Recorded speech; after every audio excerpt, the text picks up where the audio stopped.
Pria ini bernama Dave. Ia adalah suami sekaligus ayah dari 3 orang anak. Tiap malam Dave dan istrinya yang bernama Jenny selalu bergantian mengurus 2 bayi kembar mereka. Malam itu adalah giliran Dave. Waktu lagi gantiin popok, dia terlihat kerepotan gara-gara tuh bocah berdua benar-benar barbar. Pagi hari, Dave mulai menjalani rutinitas seperti biasa. Dave ini adalah seorang pengacara yang sangat hebat. Selama berkarya, dia belum pernah sekalipun kalah dalam persidangan.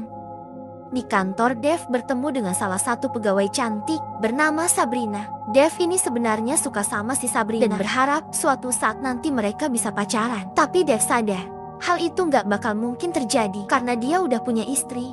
Di ruang kantor, Dave dapat telepon dari sahabat baiknya yang bernama Mitch. Di situ Mitch ngingetin Dave soal janji buat nongkrong nanti malam. Di tengah obrolan, ada seseorang mengetuk pintu apartemennya. Ketika dicek, orang itu adalah ayahnya Mitch. Ayah Mitch datang ke sana untuk memberitahu kalau dia akan segera menikah lagi, serta meminta Mitch hadir ke acara pernikahannya nanti. Tapi Mitch menolak.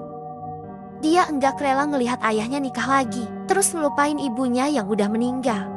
Mendengar penolakan dari sang anak, ayah Mitch begitu kecewa. Malam hari Dave dan Mitch nongkrong bareng di suatu bar. Mitch bercerita bahwa dia dapat tawaran menjadi pemeran utama di sebuah film. Ia juga berkata, waktu datang ke lokasi syuting, Mitch bisa berkenalan dengan banyak sekali wanita cantik.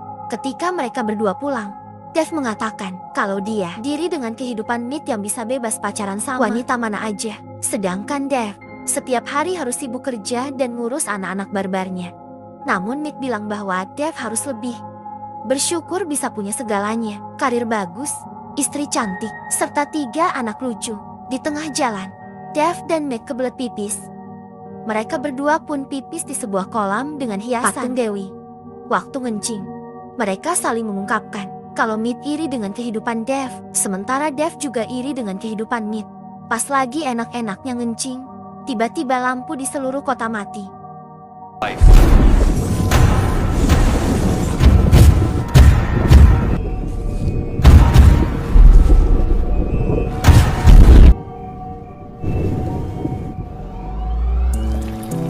Rolling blackouts or something?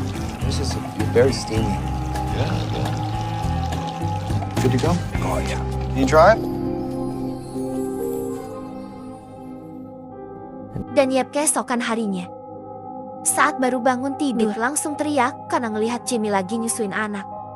Di tengah kepanikan, Mitch tambah kaget lagi waktu ngelihat ke cermin. Ternyata dia berubah jadi Dave.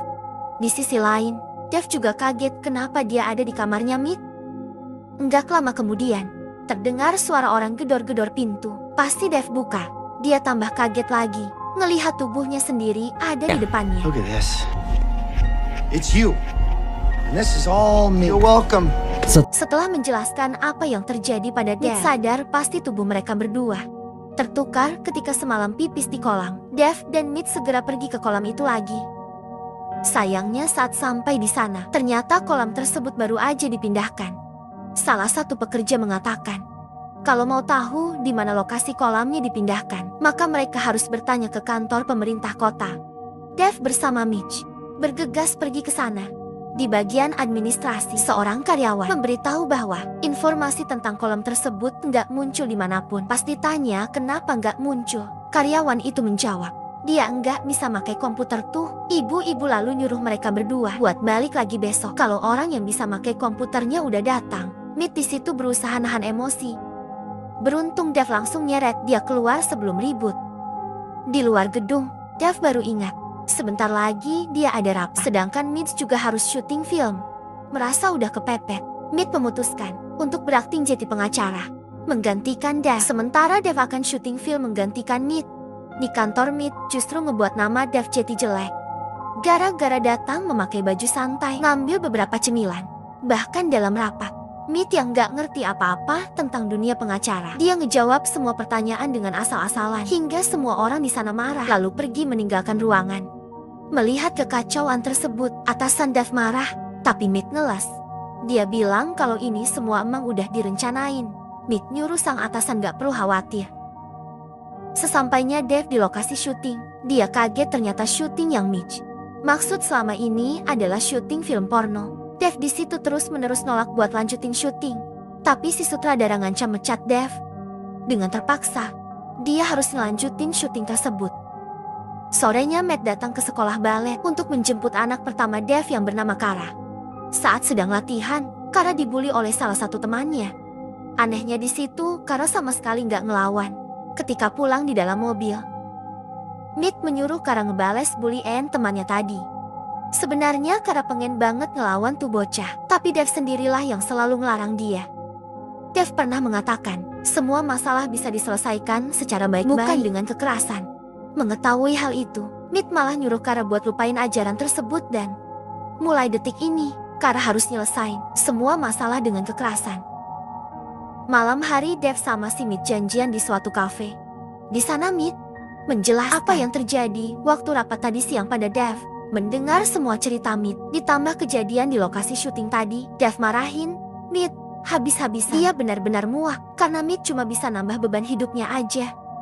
Dev lalu bilang kalau dia akan ngasih tahu istrinya, yaitu Jamie, soal pertukaran tubuh ini dengan harapan Jamie bisa membantu menyelesaikan masalah mereka berdua. Di rumah Dev mencoba menjelaskan semuanya. Sayangnya Jamie nggak percaya. Dev kemudian menyuruh Jamie bertanya sesuatu yang hanya diketahui oleh Dev. Tapi pas ditanya, si Dev malah nggak bisa jawab. Karena udah frustasi, Dev nekat ngasih tahu rahasia keburukan Jamie di depan Mick. Mendengar itu, Jamie bukannya percaya, dia justru nampolin mereka berdua berkali-kali. Malam hari, waktu Mick lagi enak-enak tidur, kedua anak Dev nangis. Jamie lalu mengatakan bahwa hari ini adalah jadwal Dev ngurus anak-anak, tapi Mick malah nolak sampai ngebuat Jamie marah. Mau nggak mau, Mick bangun. Di kamar anak-anak, Mick bingung gimana cara nenangin tuh bocah berdua. Ia pun langsung nelpon Dev. Dev kemudian memberitahu apa yang harus Mick lakukan. Mulai dari membawa kedua anaknya ke dapur, mengambil susu di kulkas, sampai memanaskannya di microwave. Tapi sayang, Mick bukanlah tandingan mereka. Tuh bocah berdua masih terlalu barbar buat Mick. Okay, then after the milk is created. Holy shit! Hey, What was that? Fuck! Christ! Mitch? What's next? Smith, they need to put 3 Everything's fine, dude. Holy shit! Fuck! What just happened? then attach a number. Jesus Christ! Then after you're done, This is what you get. Esok,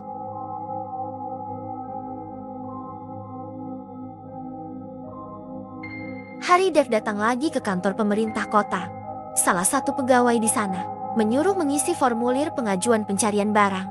Ia juga diharuskan menunggu selama 3 hari sampai permintaan disetujui. Dev pun cuma bisa pasrah. Sepulangnya dari sana, Dev berencana memberitahu Mick kabar tadi. Waktu masuk ke dalam rumah, dia ngelihat Jamie nangis sambil ngeganti popok anaknya. Jamie bercerita, akhir-akhir ini kelakuan Dev sangat aneh. Jamie berpikir mungkin sang suami punya selingkuhan. Mendengar curhatan tersebut, Dev mencoba menenangkan Jamie. Dev lalu memarahi Mick karena telah membuat istrinya mengira dia selingkuh. Namun Mick ngerasa udah nggak sanggup lagi dan milih balik ke apartemennya aja. Dev di situ maksa Mick jangan lari dari masalah. Bagaimanapun juga Mick harus nyelesain semuanya. Ia kemudian mengajarkan semua yang selalu Dev lakukan, mulai dari cara berpakaian, ngecek jadwal Kara pulang, belanja sampai jemput kedua bayinya di tempat penitipan anak. Di kantor ketika Dev lagi jelasin gimana kerjaan dia sebagai pengacara, mendadak Sabrina datang. Melihat Dev dan Sabrina ngobrol, Mick dapat ide buat nyomblangin mereka. Mick berpikir kalau dia berhasil nyomblangin mereka berdua. Terus pas dia balik lagi ke tubuhnya, maka Sabrina udah jadi pacarnya. Mick lalu menyuruh Sabrina kencan dengan Dev. Karena di kantor jabatan Mick lebih tinggi, Sabrina cuma bisa nurut. Waktu Sabrina pergi, Mick memaksa Dev untuk mau kencan sama Sabrina sambil berjanji akan melakukan semua yang tadi Dev ajarkan. Dev akhirnya setuju. Ketika berpisah, Mick dapat telepon dari ayahnya. Ayah Mick yang gak tahu kalau anaknya bertukar tubuh. Ia mengira sedang berbicara dengan Dev. Ayah Mick mengatakan, dia ingin bertemu dengan Dev sebentar aja. Dengan terpaksa, Mick menemui sang ayah sebagai Dev. Di tempat pertemuan ayah, Meet meminta bantuan Dev untuk membujuk Meet agar mau datang ke acara pernikahannya nanti. Ayah Meet juga bilang bahwa sebenarnya dia sangat menyayangi Meet meskipun Meet punya banyak sifat jelek, seperti tak pernah menyelesaikan masalah, gampang menyerah, selalu lari dari tanggung jawab, serta sifat jelek lain. Mendengar dia dijelek-jelekan begitu, Meet kesal dan langsung pergi dari sana. Dalam mobil, Meet bertekad akan membuktikan kalau dia tak seperti apa yang ayahnya katakan barusan. Meet akhirnya mengerjakan semua hal yang Dev ajarkan. Let's do this. What are you doing? I got this one.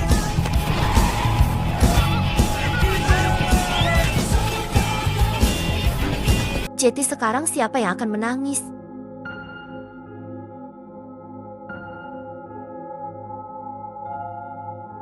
Waktu Meet datang menonton pertunjukan balet Kara, ia melihat Kara yang biasanya cuma diam saat dibully. Kini dia udah berani ngelawan balik. Meet di situ merasa bangga pada Kara. Beberapa hari kemudian, Davy yang tahu kalau hari ini adalah jadwal Jamie belanja. Ia menunggu di supermarket. Melihat Jamie, Dev buru-buru akting. Seakan-akan mereka berdua cuma kebetulan ketemu. Dev lalu bertanya, bagaimana sikap suaminya sekarang di rumah?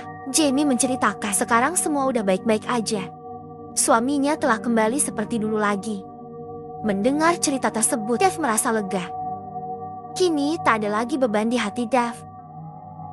Keesokan harinya, dia bangun dan mulai bisa melewati hari-hari tanpa harus memikirkan masalah lagi. Dev bisa lebih menikmati hidup seperti apa yang selama ini dia impikan.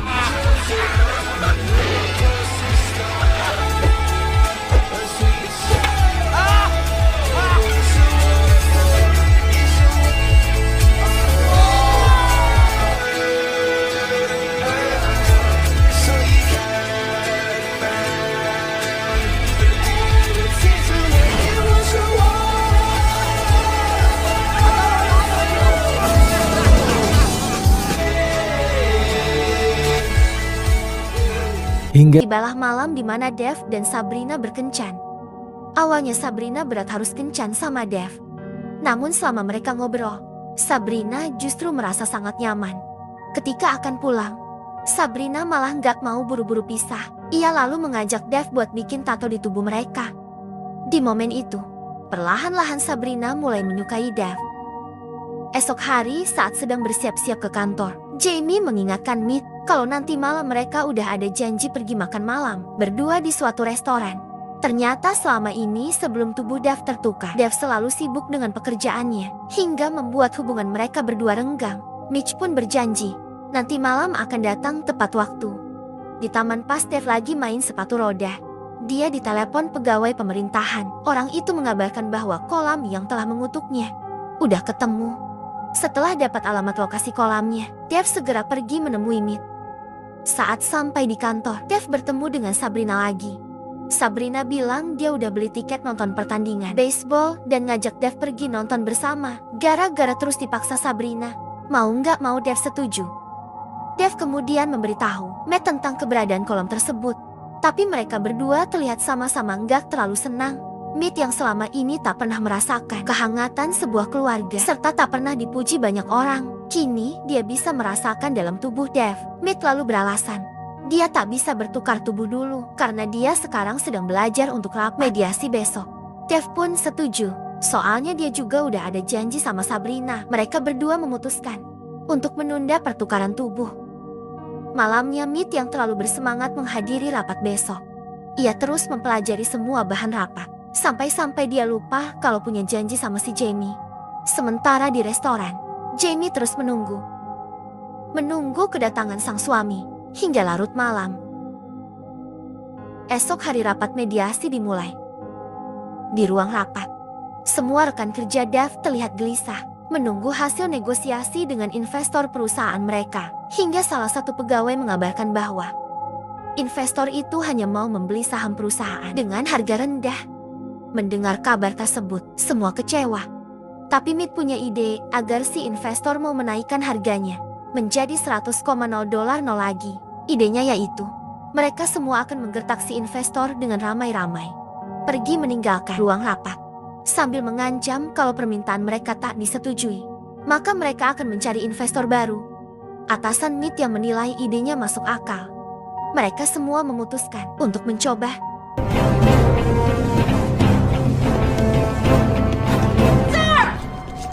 Mr. Kinkabi has agreed to...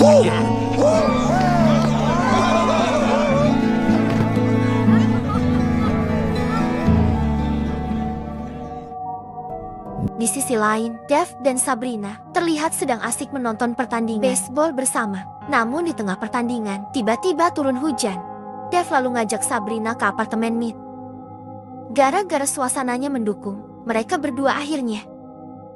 Tapi waktu baru mau mulai, Dev nggak sengaja ngelihat tato kupu-kupu di pinggang Sabrina. Dia langsung teringat dengan anaknya, yaitu Kara yang sangat menyukai kupu-kupu. Dev tersadar, apa yang dilakukannya sekarang ini salah. Ia sadar bahwa di dunia ini tak ada yang lebih berharga dari keluarganya. Dev kemudian meminta Sabrina berhenti dan pergi dari sana. Di sisi lain, kantor Dev mengadakan acara untuk merayakan keberhasilan Mitch pada rapat tadi siang. Dalam acara itu, istri serta anak Dev juga hadir. Di puncak acara, ditampilkanlah perjalanan hidup Dev dari dulu hingga mencapai kesuksesannya sekarang. Melihat foto-foto tersebut, Meet hanya terdiam. Ia sadar semua keberhasilan ini sebenarnya adalah milik Dev. Bukan dia semua orang memuji Dev. Bukan dia di tengah tepuk tangan. Meet justru memilih pergi dari sana. Tapi baru beberapa langkah, Dev datang lalu langsung mencium Jamie. Setelah itu, Dev bersama Meet pergi ke tempat kolam tersebut berada. Pas sampai mereka kaget. Ternyata kolamnya ada di dalam mall. Karena enggak punya pilihan lain, mereka berdua pun dengan santuy pipisin tuh kolam. Waktu lagi asik-asik ngencing, beberapa petugas keamanan datang. Di tengah kepanikan, Dev dan Meet buru-buru ngucapin permohonan mereka. Kau? Oke.